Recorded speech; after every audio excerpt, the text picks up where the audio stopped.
21대 국회 개원 이후에 처음 열린 대정부 질문이 끝났습니다. 이번 대정부 질문은 추미애 법무장관 아들 군복무를 둘러싼 공방으로 시작해서 또 그걸로 끝났다고 해도 무방할 정도였습니다. 최진봉 성공회대 교수와 함께 자세한 얘기를 나눠보겠습니다. 어서 오십시오. 안녕하세요. 예. 추미애로 시작해서 추미애로 끝났다 뭐 이런 예. 말도 나오고 추미애 장관 청문회를 한 번 더 하나 뭐 이런 얘기도 하는데 대정부 질문이 이렇게 끝나는 건 또 모처럼입니다. 그러니까요. 저는 좀 이해가 안 됩니다. 국민들이 그래서 화가 나신 것 같아요. 예. 왜냐하면 대정부 질문이라고 하는 것은 정부의 각 부처들이 제대로 일을 하고 있는지 하는 부분들을 꼼꼼히 따지는 시간이고요. 그렇죠. 그 귀중한 시간에 전 국민이 보고 있는 그 자리에서 추미애 장관 얘기로 시작해서 추미애 장관 얘기로 끝났습니다. 그 귀한 4일 동안 대정부 질문하라고 국회에 준 그 권한, 그 역할 제대로 했는지 모르겠어요.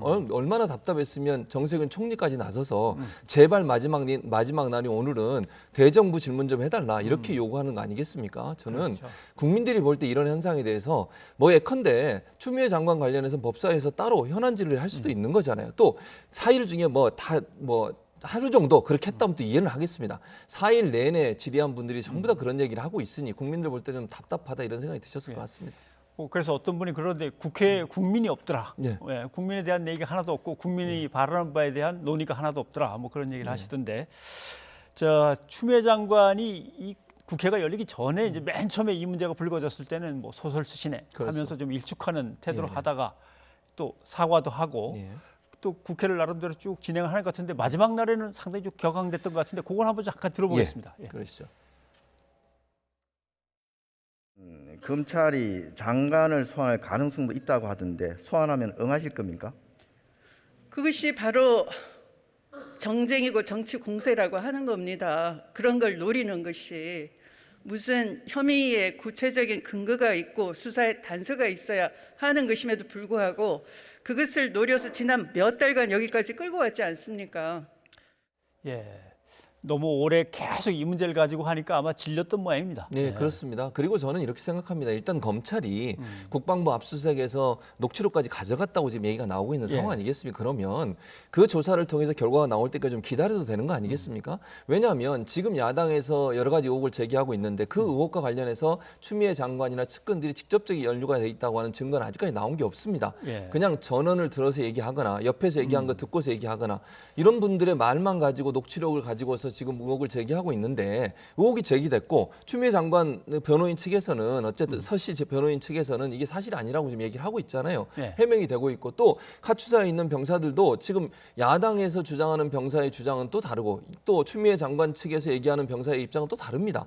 이러면 공정하게 수사하는 검찰의 수사를 좀 지켜보고 거기서 어떤 결과가 나오느냐에 따라서 뭐 거기에 대해서 또 얘기할 수 있는 거잖아요. 그런데 뭐 확인되지 않은 내용을 의혹이라고 자꾸 얘기하면서 이제 본인도 물론 여러 가지 피해를 당합니다만 제가 볼 때는 추미애 장관 입장에서 아들이 얼마나 또 힘들겠습니까 지금 상황에서. 그러니까 본인이 생각할 때 예컨대 뭐 저는 이렇게 생각해요. 추미애 장관이 본인이 생각할 때 불법적인 일을 한 거 없다고 생각하면 억울하지 않겠습니까? 저는 충분히 뭐 지금 김승수 의원이 얘기했던 것처럼 소환되면 어떻게 할 거냐 이런 뭐 넘겨짚기식 질문을 하게 되면 본인은 그런 행동을 한 적이 없는데 그렇게 느낀다고 하면 상당히 모욕적이라고 느껴질 수 있고 검찰 수사가 종료되지 않은 상태에서 이런 여러 가지 의혹만 가지고서 본인을 공격하는 즉 마치 뭐가 있는 것처럼 부풀려지는 것에 대한 불만의 표현이었다 이렇게 생각이 됩니다. 네. 근데 아마도 정치 후원금 가지고 이것저것 쓰는데 다 딸 식당에 가서 이렇게 잔뜩 썼냐라고 하는 부분을 꺼내니까 아마 또 다른 가족을 건드리나 하면서 울컥한 것 같습니다. 아니 이제 사실 보세요. 추미애 장관 아들 문제로 시작을 해서 딸 두 딸까지 다 얘기가 됐습니다. 유학 가는 문제 때문에 압력을 가했냐 안 가냐 이 문제가 나왔죠. 지금 뭐 딸이 운영하는 식당에서 200여만 원 정도의 돈을 쓴 거 가지고 또 문제를 삼았습니다. 저는 이 문제도 그렇습니다. 물론 윤리적 도덕적으로 딸이 운영하는 가게에 꼭 가야 되겠냐 이렇게 비판을 할 수 있다고 봅니다. 그러나 정치 자금을 가지고서 본인이 정당한 대가를 지불하고 식사를 했고 그 자리에 대부분 보면 기자 간담회입니다. 기자들이 한두 명 참석했겠습니까 거기에? 그렇게 많은 기자들이 참석해서 함께 식사했습니다. 그 상황에서 무슨 원래 가격보다 더 많은 돈을 지불하거나 원래 지불하지 않아도 되는 돈을 지불했다면 논란이 될 수 있지만 정상적으로 가게에 가서 식사를 하고 식사한 내용에 정당한 대가를 지불하고 왔다고 하면 그게 정치자금법에 문제가 된다고 저는 보지 않습니다. 다만 아까도 말씀드렸습니다. 꼭 본인의 딸이 운영하는 가게에 갔어야만 했느냐 아닌 도덕적인 윤리적인 부분에서 비판을 할 수 있지만 이 문제를 또 꺼내들여서 온 가족을 뒤지는 듯한 행동을 보이는 것에 대해서 추미애 장관 입장에서는 왜 본질인 서씨 문제 이외에 또 다른 문제까지 꺼내들냐 하는 부분에 대한 인간적인 어떤 그 분노 이런 부분이 좀 나오지 않았나 하는 생각이 듭니다.